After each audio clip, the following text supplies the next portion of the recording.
Good day mga kabakal! For today's video, nagluto nga pala ako ng piniritong mani o adobong mani.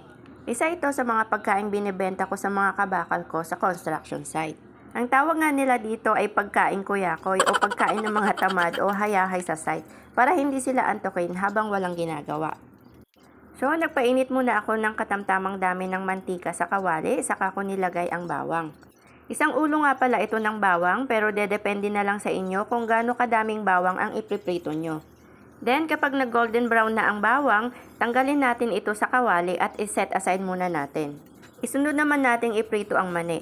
Ang gamit ko nga pala dito ay 1 kilo ng mani.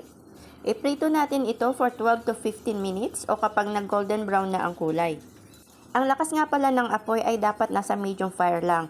Huwag masyadong malakas para hindi masunog ang ating mani. At dapat continuous din ang ating paghahalo para pantay-pantay ang pagkakaluto ng ating mani. Kumpara sa ibang pagkain niluluto at binebenta ko sa site, ito ang halos araw-araw kong ginagawa dahil bukod sa madali itong lutuin, wala itong madaming ingredients at higit sa lahat, mas malaki ang tinutubo ko dito kesa sa mga paninda kong iba.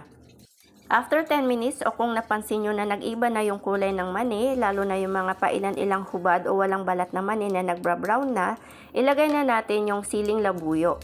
Pero optional lang naman yung sili. Kung ayaw nyo ng maanghang ay skip nyo na lang ito. Mahilig kasi sa maanghang yung mga kabaro ko, kaya ito naglagay ako ng maraming sili sa mani. After 12 to 15 minutes, luto na ang ating mani, kaya hanguin na natin ito sa mantika. Gumamit tayo ng strainer para matanggal ang mga excess oil. Then, palamigin muna natin ito bago ilagay sa supot.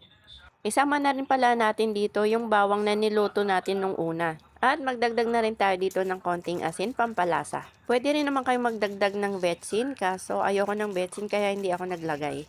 Then, ready to pack na tayo. Ang gamit kong supot dito ay yung supot ng ice candy na 10 by 1 and 1/2 inch ang sukat. Pero dedepende na rin sa inyo kung gaano kadami ang ilalagay nyong mani sa supot. Sa 1 kilong mani ay nakakagawa ako dito ng 28 pieces. At ibinebenta ko naman ito ng tig 10 piso kada supot.